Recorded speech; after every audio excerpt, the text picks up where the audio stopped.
Well, now we are going to move on to our final presentation of the afternoon. And Tracy, can you say hello? Hello, can you hear me? Yes, you sound great. So, Tracy, thank you for being with us today. And I forgot to ask before we started, do you want to share slides from your side or do you want me to share slides from my screen? Why don't we try it from your side? And if it doesn't look okay, then we'll switch, but I'm sure it's fine. Sure, it's fine. Well, Tracy, thank you so much for being with us today. So, as we pull up your slides, can you give us a self introduction? Oh, sure. Yeah. Well, hi, I'm Tracy Ford, and I'm located in Naperville, currently in New York on business, as most of us do a lot of traveling these days now that COVID is over. But I am the vice president of grid software engineering in GE Digital. So, as you may know, GE has a number of different divisions. I am part of what will soon be called GE Vernova, and I am in the grid business and I focus on software. I have been a transformational leader for 32 years with GE, and I am currently supporting what is called the grid software, in particular, the transmission software space. I have been focusing on lean and process and people for most of my career, all stemming though back to really that software experience that I have. So I do have a computer science degree in both bachelor's as well as a master's, and I have three kids, two dogs, and a husband that keep me very busy. So let's move on to my four P's, I'm calling it, finding your path to happiness. So you might have seen that the original was just three P's, but I decided that we must start with purpose. So purpose, people, passion, and persistence. So we are going to take a little journey for the next several minutes. I suggest you may want to get out a piece of paper and a pen if you don't have one, so that you can go through this journey with me to maybe just do a little check in to see how you're doing with your happiness. So let's move on to the next slide. All right. So my purpose is on the screen. So you'll see this is my husband. These are my three kids. They are all teenagers now. Actually, one of them just turned 20, so I guess I should correct that. You'll see there's three dogs in this picture. Unfortunately, one of them passed away. But really, this is my mission. My mission in life has always been, from the time I was young in college, was how do I make this world a better place than I found it? I do a lot of volunteerism, which it sounds like a lot of the folks on this panel do as well. And I really focused on what is it that drives me every day. I have a lot of energy. I can do a lot of things, but what is the thing that truly gives me a lot of energy? So my family is a big part of that. Making the world a better place is a big part of that. And that's really my purpose. So this is sort of a personal poll. You don't need to put it in the chat, but do you think that you have discovered what truly your purpose in life is? So if you take away all of the volunteerism or take away all of the things that you do on a daily basis, what is it truly that your purpose is, at least what you think it is today, and where do you think you're going, right? Life is a journey. We all hope to be 100, or at least I do. And so there's a lot of time for us to do a lot of things. So what truly is your purpose? So let's go on to the next slide. And this is where you're going to have to do some work. So get out a piece of paper. So you'll see here, I just grabbed a piece of paper. And what I want you to do is just create a crosshatch. And you're going to put down time, money, reading and research, and people. Now, you may ask, why did I look at these things? Well, each of those things, especially time and money, are a precious resource. And so what you want to think about is, what are the top maybe three or five things that you spend your time on, right? Like, what are you choosing to spend your time on? Then thinking about where you spend your money, right? Are you spending money on, I'll use a good example, lots of junk food, or maybe the latest fads or something like that? Or are you spending money with organizations that mean a lot to you? Are you spending money maybe helping a family member? Are you spending money on good food, right? Some things to just think about. And this is all doing an inventory of where your purpose is and seeing, hey, how am I spending time? I use this one in the lower left-hand corner. What areas do you often read about or do research on, right? What things excite you? I've used this with my son, who's currently a junior in college and recently changed his degree and his focus. And, previously he was thinking about engineering. And then as he started realizing that's not what he researches, that's not what he's passionate about. So he's taking a different path now. And then lastly, and again, I'll use my son as an example. People, what type of people do you like to hang out with? What type of people are you drawn to? You're at a party, there's a lot of people, do you go to the person that is really different and talks a lot, or do you gravitate to, hey, I want to be with the quieter person, I want to maybe listen, they always have something really wise to say? You want to do that inventory to really figure out what is it that you are you matching what you think your purpose in life is to how you're spending your time, money, your time also doing research in the people you're hanging out with. And I have a book recommendation.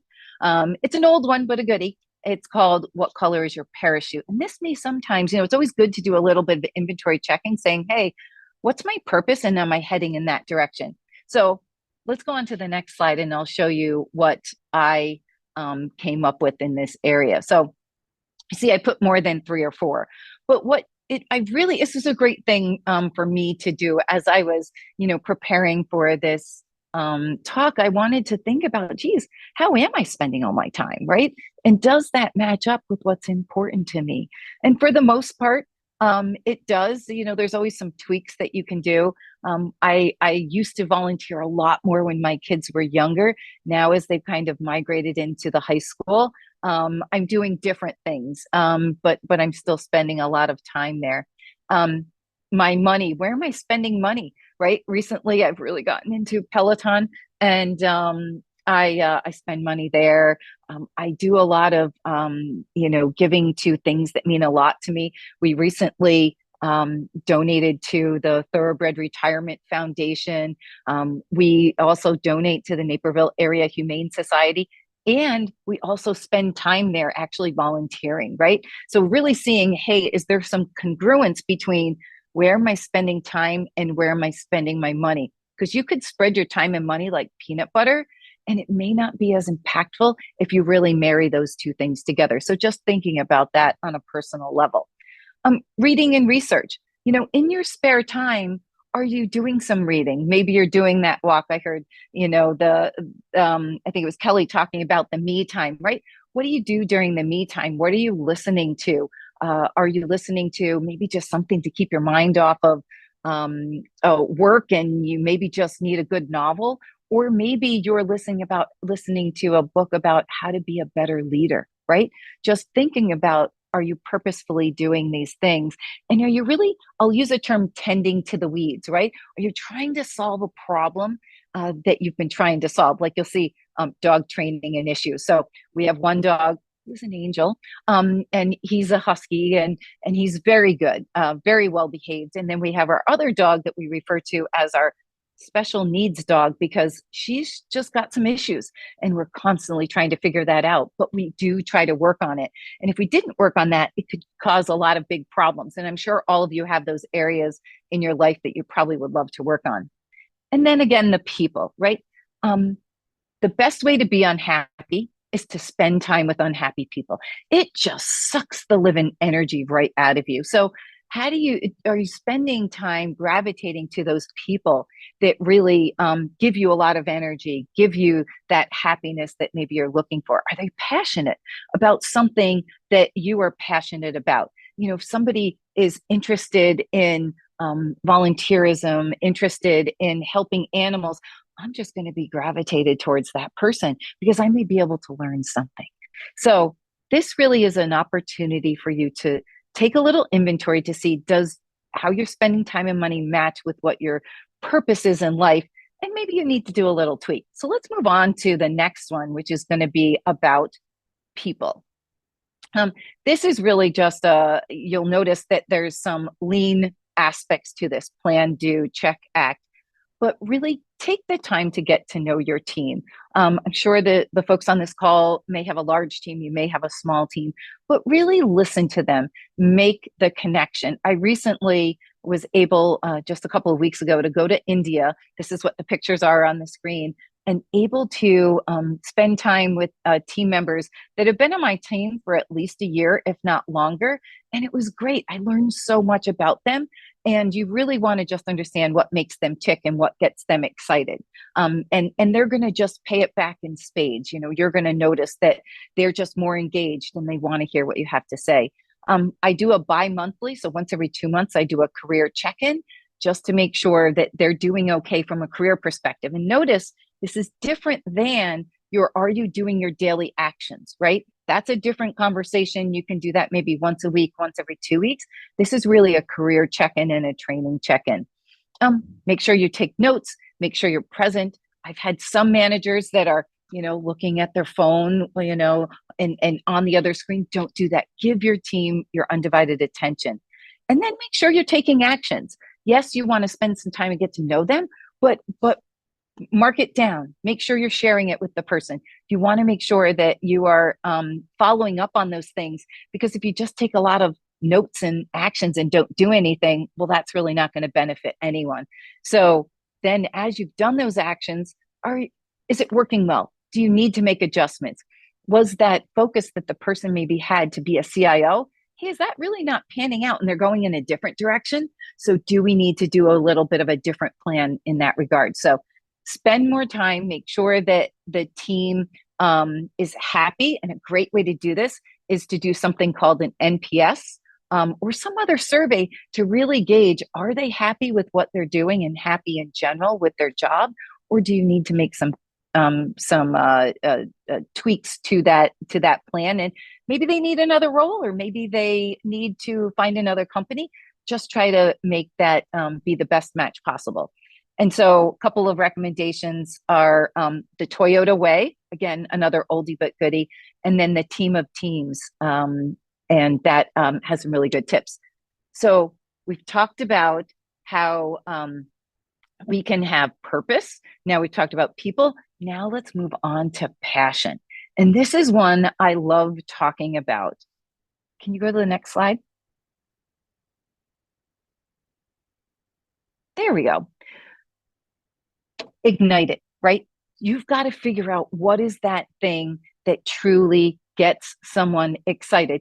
You'll see I have a picture on the screen here. I had the absolute privilege of being at the soccer game on Sunday night in Chicago at the stadium, and it was the last game that Megan Rapinoe played in. She ended her 20-year, amazingly impressive career. And talk about passion. And this picture, I think, just shows it, right? She is just pumped and excited. That's what you have to do for your team and yourself, right? You want to make sure that whatever you're doing, you are just completely pumped. And again, if it's sucking the living energy out of it, eliminate those energy wasters or those energy suckers.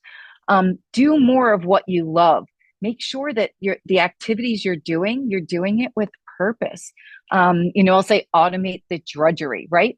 If there's something you're doing and it's just, same old, I heard, delegating. Can you delegate it to someone else who loves it? Or can you actually automate it, right? So I'm a software engineer at heart, so I always think about how can we automate things? Maybe that means getting a Roomba for your house, or maybe it means automating messages to your kids about something they need to do, right? Just figure out how to remove some of the drudgery. I'll recommend leader standard work. So this is a lean term, but it really helps you see where you're spending your time and really figuring out how can you spend your time again in the places that you want to make the most impact, and really making sure it's congruent with your purpose. Minimize your distractions, create blocks of time. That's one of I heard someone mentioning that, there might be some laundry that's over there, right? How do you make sure that you minimize those distractions and you make sure that you can really get that focused flow time, right? How do you get that flow going with your thoughts and your actions to really be the most productive you can. And then I always like a gamify, like I set little goals for myself, whether it's on the Peloton or with work, and say, all right, I'm just going to do one more evaluation, and then, I'll reward myself. And maybe it's a candy. Maybe it's that I reward myself that I get to go get on the Peloton, right? Find those things that really can just help you just get a lot of passion. And then I do a daily assessment. So I have a 15-minute slot at the end of my day, just going, hey, how did I do today? Did I really, get the passion that I had, that I want, or was it a little bit of a drainer today? How do I recalibrate and work on that tomorrow? So my 3 recommendations for passion are tiny habits. It's a great way to make progress. Cutting Carbon podcast. So that's kind of a weird one, but I wanted to let you know that GE has this amazing podcast. If you're environmentally conscious, it's a great way to really learn a lot technically about what we're doing to cut carbon and what are some of the big decisions in the world that we're trying to do to really help the planet. So with that, let's move on to the last one, called persistence. Don't give up, right? This is the big thing. I'm going to say in this book, and right now, so again, GE Vernova is going through this transition. We are going to be separating early next year from the aerospace business. We've already divested the healthcare business, but we are in the middle of really trying to get everything shipshape before we move forward. The Hard Thing About Hard Things is an amazing book when you just think you're not at the edge, or you're at the edge and you can't go one step further. It helps you give some tips and tricks about it's really hard and you just got to dig in and go. So try to make progress every day, put one step forward, really just trying to be a little bit better than you were the day before. Don't let setbacks get you down, learn from them, right? What you want to do is really just give yourself grace and say, dang, this was not a great day. It could have been better. Okay, how do I get at it again and really go try to do it better the next day? Share the worry, right? You've got some big thing you've got to get done, right? Like, it's bigger than what you can do yourself. How do you share the worry and really bring more people in to help you, right? That's where you're going to really get that progress that you need to make. Do you have too many priorities, right? Prioritize.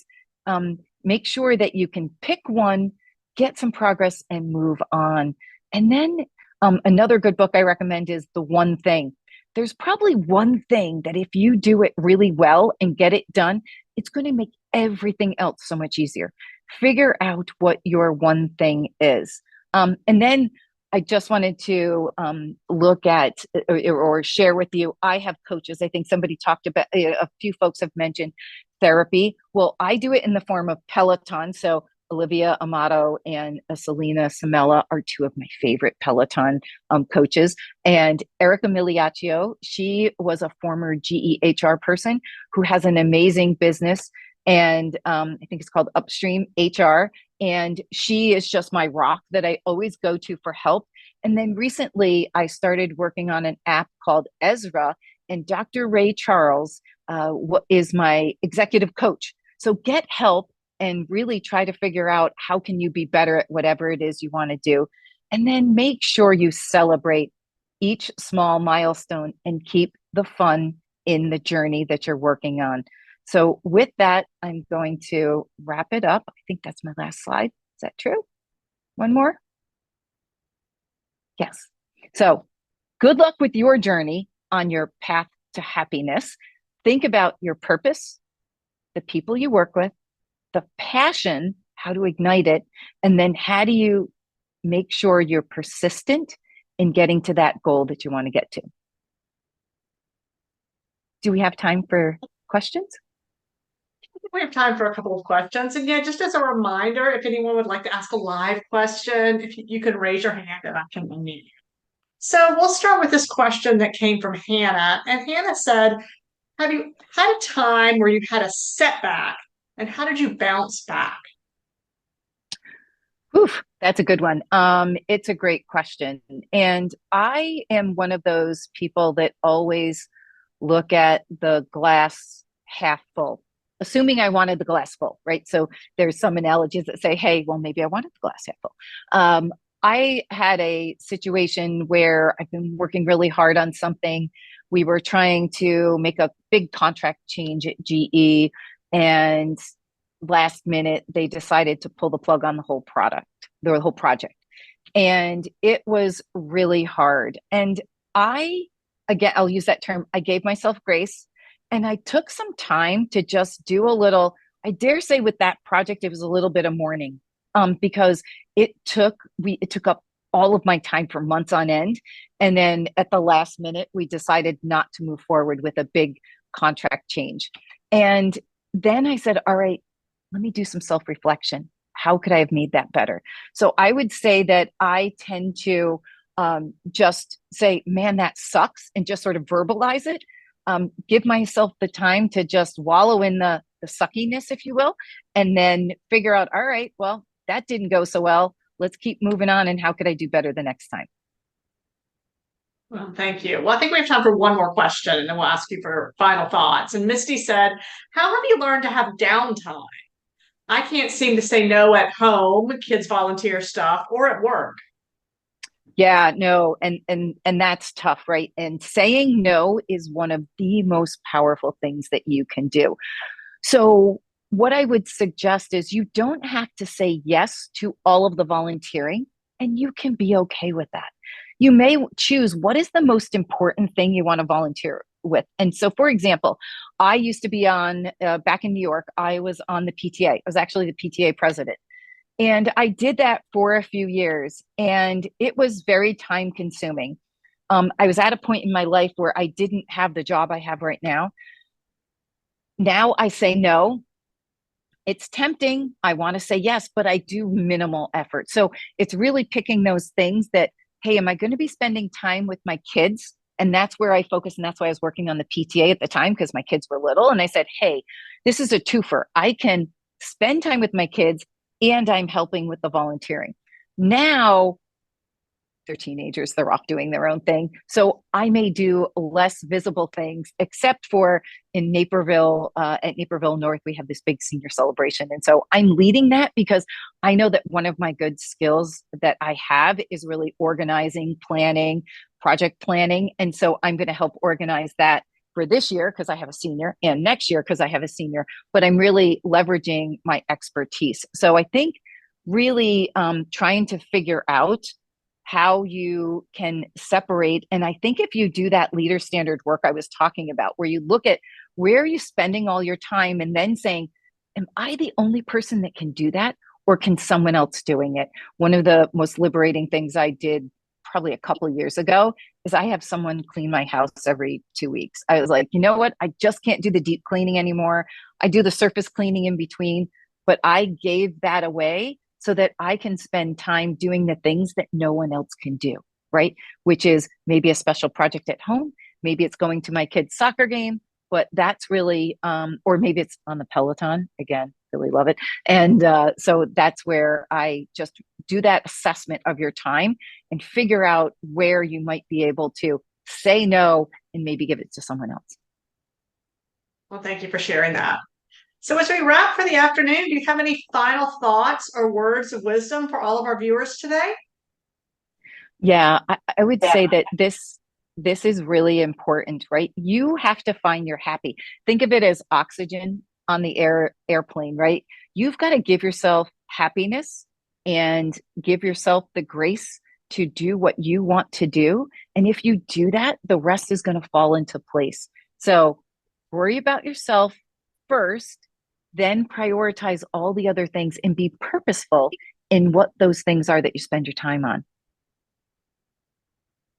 Well, Tracy, thank you so much for your wonderful thoughts and your time today. Thank you. Well, thank you to all of our speakers today, both our panel members and our keynote speakers. And thank you to all our viewers as well. Without all of you, these events would not be possible. So until next time, this is Ginger Whatley signing off. Have a great afternoon, everyone.